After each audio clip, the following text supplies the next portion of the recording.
ಮನೆಯಿಂದ ಹೋದವರು ಇರೋಕ್ ನೆಲೆ ಇಲ್ದೆ ಅಮ್ಮನವ್ರ ದೇವಸ್ಥಾನದಲ್ಲಿ ಕೂತಿದಾರಪ್ಪ.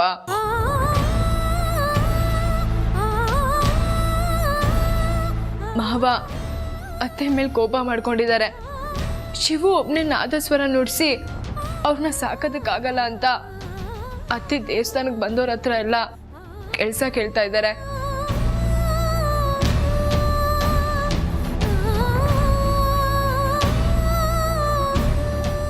ಈಗ ಹೇಳಿ ಅಪ್ಪ, ನನ್ಗಿನ್ನೂ ಈ ಮನೇಲಿರೋದಕ್ಕೆ ಯೋಗ್ಯತೆ ಇದೆಯಾ? ಖಂಡಿತ ಇದೆ. ಹೇಗೆ? ಎಲ್ಲರ ಕಷ್ಟಕ್ಕೂ ನಾನೇ ಕಾರಣ ಆಗಿದ್ರು ಕೂಡ ಈಗಿನ ಈ ಪರಿಸ್ಥಿತಿಗೆ ಅವರವರ ಕೋಪ, ಅಸೂಯೆ, ಅಪನಂಬಿಕೆಗಳೇ ಕಾರಣ. ಧರ್ಮಾಧಿಕಾರಿಯಾಗಿ ಹೇಳ್ತಿದ್ದೀನಿ, ನೀನು ನಿರಪರಾಧಿ.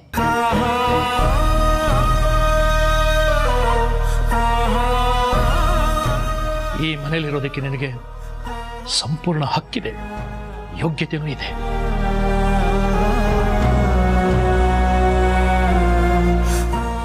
ಅತ್ತೆ ಮಾವ ಶಿವು ಪರಿಸ್ಥಿತಿ ನೆನೆಸ್ಕೊಂಡ್ರೇನೆ.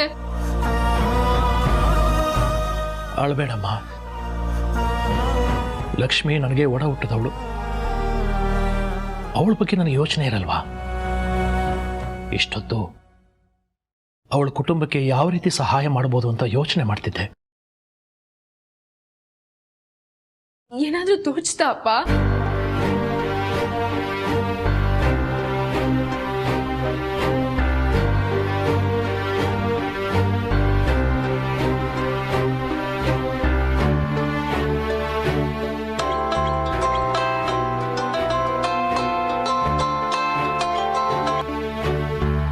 ವರದರಾಜ್ ಹೇಳಿ.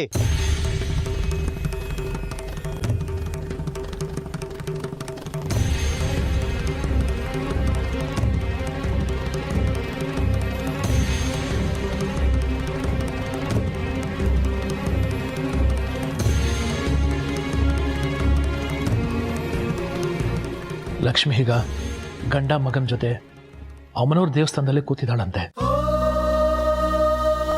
ನೀವು ಅವಳ ಕುಟುಂಬದವ್ರಿಗೆ ಒಂದು ಮನೆ ವ್ಯವಸ್ಥೆ ಮಾಡಿಕೊಡ್ಬೋದಾ? ಹಾ, ಆಯ್ತು ಅನ್ಕೊಳ್ಳಿ. ಹಾಗೆ ಇನ್ನೊಂದು ವಿನಂತಿ, ನಾನೇ ನಿಮಗೆ ಫೋನ್ ಮಾಡಿ ಮನೆ ವ್ಯವಸ್ಥೆ ಮಾಡ್ಕೊಡಕ್ಕೆ ಹೇಳಿದೆ ಅಂತ ಅವಳ ಹತ್ರ ಮಾತ್ರ ಹೇಳಬೇಡಿ. ಸ್ವಾಭಿಮಾನಿ ನನ್ನ ತಂಗಿ, ಒಪ್ಕೊಡಲ್ಲ. ಇಷ್ಟೆಲ್ಲ ಆದ್ರೂ ನೀವು ನಿಮ್ಮ ತಂಗಿನ ಬಿಟ್ಕೊಡ್ತಾ ಇಲ್ವಲ್ಲ? ಬರೀ ತಂಗಿಯಾಗಿ ನೋಡ್ಲಿಲ್ವಲ್ಲ, ಅವಳನ್ನ ಮಗಳಾಗಿ ಬೆಳೆಸಿದ್ದೆ.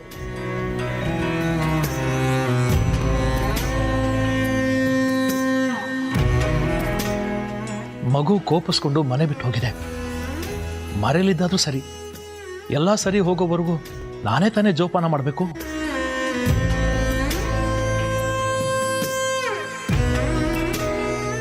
ಮತ್ತೆ ನಾನು ನಿಮಗೆ ಫೋನ್ ಮಾಡ್ತೀನಿ. ಆಗ್ಬಹುದು.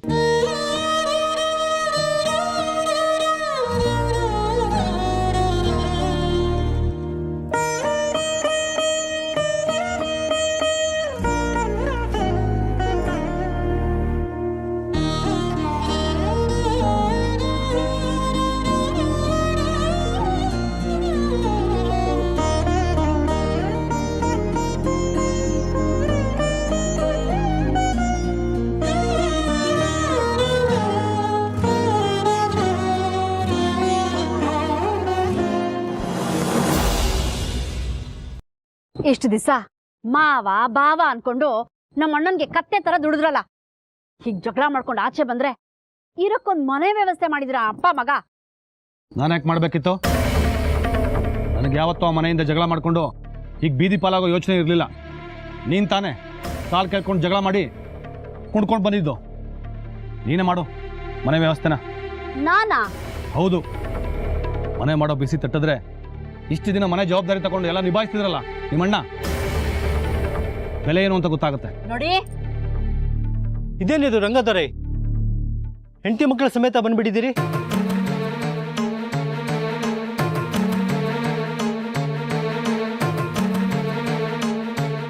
ಏನಾಯ್ತು? ಏನಿದೆಲ್ಲ? ನಮ್ಮ ಮನೇಲಿ ನಡೆದಿದ್ದೆಲ್ಲ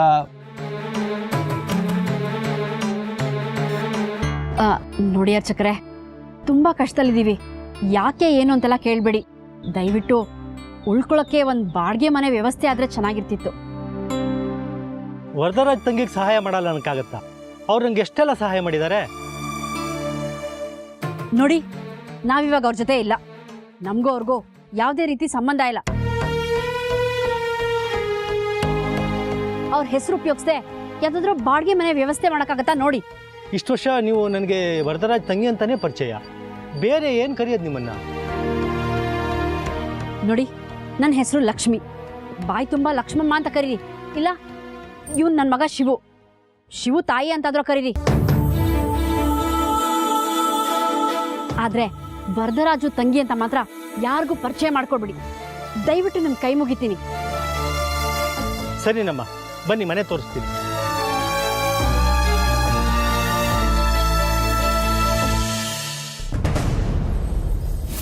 ಗಾಯತ್ರಿ ಅತ್ತೆ ಇನ್ ಯಾವತ್ತೂ ನನ್ನ ಮುಂದೆ ಸುಳಿಬೇಡ ಅಂತ ಶಿವುಗೆ ಹಿರಣ್ಮಯಿ ಹೇಳಿದ್ಲು ಅಂತ ಅಂದ್ರು.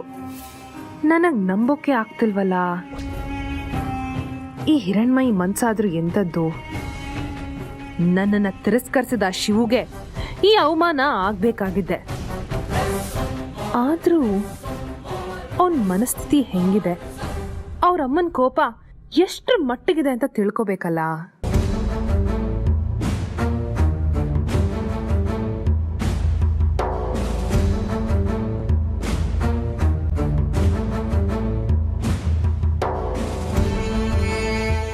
ಹಲೋ, ಹೇಗಿದ್ದೀರಾ ಅತ್ತೆ? ಬೀದಿಗೆ ಬಂದಿದ್ದೀವಿ. ಇನ್ನು ಹೇಗಿರಕ್ಕೆ ಸಾಧ್ಯ ಹೇಳು? ಬೀದಿಗ? ಯಾಕೆ?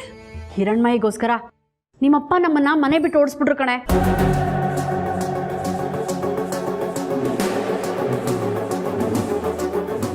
ಹೌದಾ? ಹೇಗಾಯ್ತು ಅಂತ ಸ್ವಲ್ಪ ಬಿಡಿಸಿ ಹೇಳಿ ಅತ್ತೆ. ಅವಳು ಏನೇ ಮಾಡಿದ್ರು ನೀನು ಅವಳು ಪರ ವಹಿಸ್ಕೊಂತಿ ಅಂತಾನೆ ಅವಳ ಜನರ ಮುಂದೆ ಶಿವುಗೆ ಅವಮಾನ ಮಾಡ್ಕಳ್ಸಿದ್ದು. ಮನೆನ 2 ಭಾಗ ಮಾಡಿ ಗಂಡ ಮಗನ ಜೊತೆ ನೆಮ್ಮದಿಯಾಗಿರೋಣ ಅಂದ್ರೆ ಈ ದರಿದ್ರದವಳು ಇರೋವರೆಗೂ ಆ ನೆಮ್ಮದಿಯಾಗಿರೋದು ಸಾಧ್ಯನೇ ಇಲ್ಲ.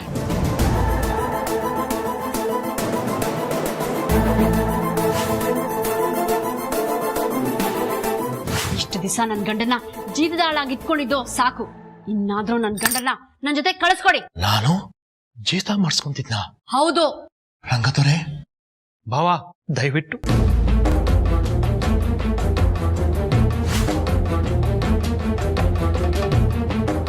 ಮನೆ ಬಿಟ್ಟು ಹೋಗೋದು ಬೇಡ ಅಂತ ಹೇಳಿ ಶಿವುಗೆ ಅತ್ತೆ. ಶಿವು ಇಲ್ದೆ ನಾನು ಹೆಂಗೋ ಬದುಕಬಲ್ಲೆ. ಆದ್ರೆ ಇರೋ ತಂಗಿ ಮನೆ ಬಿಟ್ಟು ಹೋದ್ರೆ ಅಪ್ಪ ನೆಮ್ಮದಿಯಾಗಿರಕ್ ಆಗಲ್ಲ ಅತ್ತೆ. ಮಾವ ಹೇಳಿ ಮಾವ. ಯಾರು ಹೇಳಿದ್ರು ಅಷ್ಟೇ.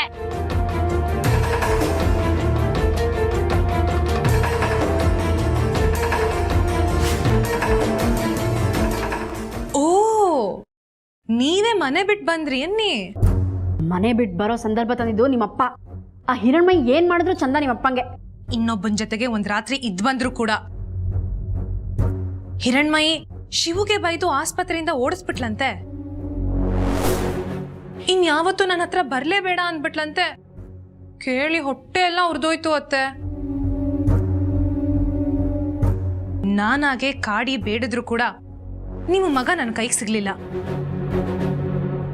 ಈಗ ಅವನಿಗೆ ದಕ್ಕಲ್ಲ ಅಂತ ಗೊತ್ತಿದ್ರು ಕೂಡ ಆ ಹಿರಣ್ಮಯಿ ಹಿಂದೆನೆ ಸುತ್ತಾ ಇದ್ದಾನೆ. ಅಂತವನ್ಗೆ ಈ ಹಿರಣ್ಮಯಿ ಎಲ್ರ ಮುಂದೆ ಅವಮಾನ ಆಗೋಂತ ಸಂದರ್ಭ ತಂದ್ಬಿಟ್ಲಲ್ಲ ಅತ್ತೆ.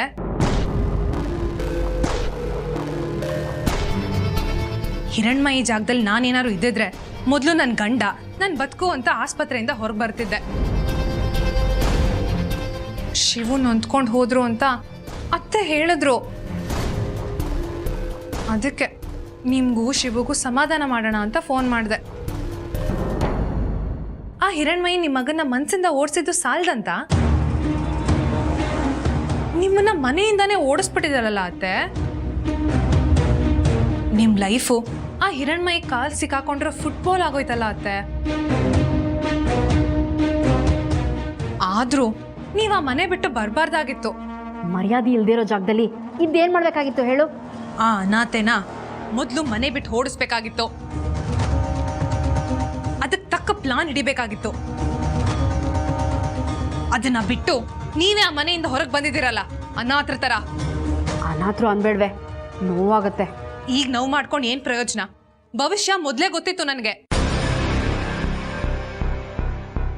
ಈಗ ನೀವ್ ಎಲ್ಲಿದ್ದೀರಾ? ಅಮ್ಮನವ್ರ ದೇವಸ್ಥಾನದ ಅರ್ಚಕರು ಒಂದು ಮನೆ ಕೊಡ್ಸಿದ್ದಾರೆ. ಸದ್ಯಕ್ಕಲ್ಲಿದ್ದೀವಿ. ಆದ್ರೆ ಬಂದ್ ಹೋಗೆ.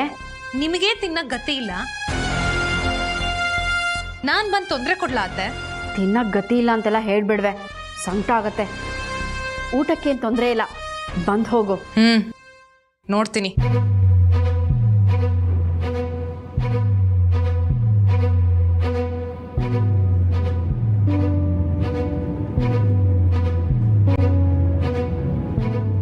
ಸೂರ್ಯಂಗೋಸ್ಕರ ಹಿರಣ್ಮಯಿ ಅದ್ ಎಷ್ಟು ಸಲ ಶಿವು ಮನ್ಸನ್ನು ನೋಯಿಸಿದಾಳೆ.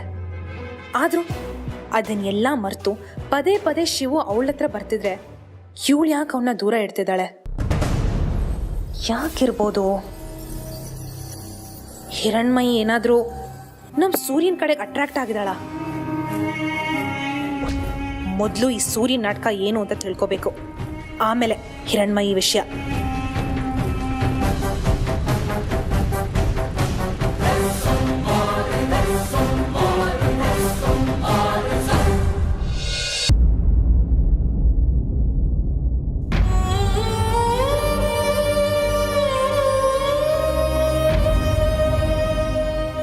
ಹಿರಣ್ಮಯಿ ಮತ್ತು ಶಿವನ ಸಂಪ್ರದಾಯದ ಪ್ರಕಾರ ಕರ್ಕೊಂಡು ಹೋಗಬೇಕು ಅಂತ ಬಂದಿದ್ದೀನಿ.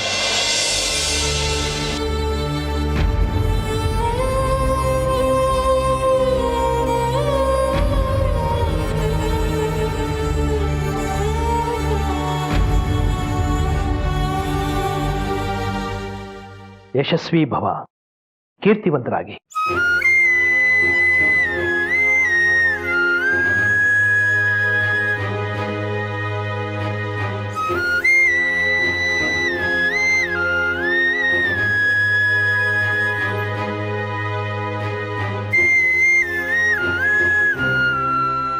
ಹಿರಣ್ಮಯಿ ಸುಖವಾಗಿರೋದನ್ನ ಬೇರೆಯವ್ರು ಸಹಿಸಕ್ಕಾಗಲ್ಲ ಅಂತ ಹೇಳೋ ನಂಬ್ತೀನಿ.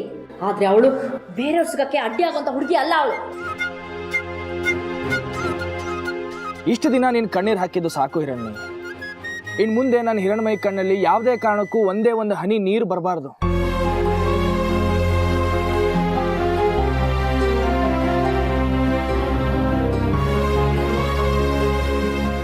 ಕಂಡೋರು ಮದುವೆ ಮಾಡಿಸಿ ಪುಣ್ಯ ಕಟ್ಕೊಳ್ಳೋದು ಗೊತ್ತಾಗತ್ತೆ. ನಾವು ಮದುವೆ ಮಾಡ್ಕೊಂಡು ಬದುಕು ಕಟ್ಕೊಳ್ಳೋದು ಯಾಕೆ ನಿನ್ನ ಮನಸ್ಸಿಗೆ ಬರ್ತಾ ಇಲ್ಲ?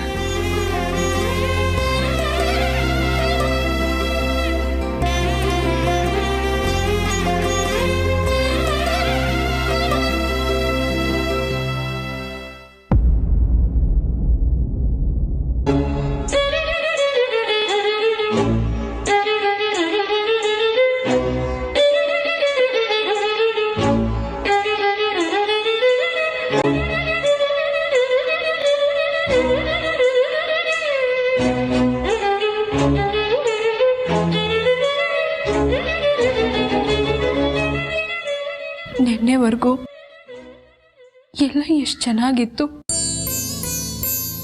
ಸಂತೋಷನೋ ದುಃಖನೋ ಎಲ್ಲರೂ ಒಟ್ಟಿಗೆ ಇದ್ವಿ.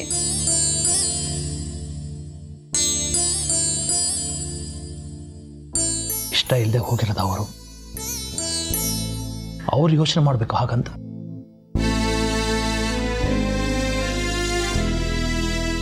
ಮನೆ ವ್ಯವಸ್ಥೆ ಮಾಡಿದ್ದೀನಿ, ಇನ್ನೂ ಏನು ಸಹಾಯ ಮಾಡ್ಬೋದು ಅಂತ ಯೋಚನೆ ಮಾಡೋಣ. ನೀನೇನು ಚಿಂತೆ ಮಾಡಬೇಡ. ಆಗ್ತಿಲ್ಲ ಅಪ್ಪ ಚಿಂತೆ ಮಾಡದೆ ಇರೋದಕ್ಕೆ. ಅವ್ರಿರುವಾಗ ಮನೆಯೆಲ್ಲ ಎಷ್ಟು ಕಳ್ಕಳೆಯಿಂದ ಇತ್ತು. ಆದ್ರೆ ಈಗ ಅತ್ತೆ ಜೋರ್ ಧ್ವನಿ ಇಲ್ಲ, ಮಾವನ್ ತಮಾಷೆ ಮಾತಿಲ್ಲ, ಶಿವು ಉಸಿರಾಟ ಕೇಳಿಸ್ತಿಲ್ಲ. ಮನೆಯೆಲ್ಲ ಬಿಕೋ ಅಂತಿದೆ. ಎಲ್ಲ ಕಡೆ ಬರೀ ಮೌನ, ಸ್ಮಶಾನ ಮೌನ. ಈ ಥರದ ಯೋಚನೆಗಳು ಇರೋ ನೆಮ್ಮದಿನ ಹಾಳು ಮಾಡಿಬಿಡುತ್ತೆ. ಅದಕ್ಕೆ ನಾವು ಅವಕಾಶ ಮಾಡಿಕೊಡ್ಬಾರ್ದು. ಊಟ ಮಾಡೋಣ. ನನಗೆ ಬೇಡ. ಮನೆ ಮೊದಲಿನ ಥರ ಆಗೋವರೆಗೂ ನನಗೊಂದು ತುತ್ತು ಸೇರಲ್ಲ. ಅವರು ಯಾರು ಹಸ್ಕೊಂಡು ಕೂತಿರಲ್ಲ. ನಿಮ್ಮ ಅತ್ತೆ ಅಂತೂ ಕೋಪದಲ್ಲಿ ಹಠದಲ್ಲಿ 2 ತುತ್ತು ಜಾಸ್ತಿನೇ ತಿಂದಿರ್ತಾಳೆ. ಸುಮ್ಮನೆ ಬಾ ಊಟಕ್ಕೆ.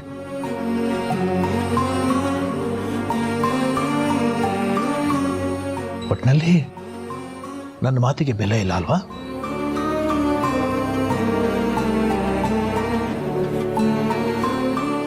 ನಾವಾಗೇ ಮನೆ ಬಿಟ್ಟು ಹೋದವ್ರ ಬಗ್ಗೆ ನೀನಿಲ್ಲಿ ಕೊರಗ್ತಾ ಕೂತ್ರೆ ಯಾವುದು ಸರಿ ಹೋಗಲ್ಲ. ಎಲ್ಲದಕ್ಕೂ ಸಮಯ ಅಂತ ಒಂದು ಬರುತ್ತೆ. ಅದು ಬರೋವರೆಗೂ ತಾಳ್ಮೆಯಿಂದ ಕಾಯಬೇಕು. ಅಲ್ಲಿವರೆಗೂ ಹೋದವ್ರ ಬಗ್ಗೆ ನನ್ನ ಮುಂದೆ ಮಾತಾಡಬಾರ್ದು. ಅವಳ ನೆಪದಲ್ಲಿ ಕೊರಗಬಾರ್ದು. ನನ್ನ ಬಗ್ಗೆ ನನಗೆ ಕಾಳಜಿ ಇದ್ರೆ.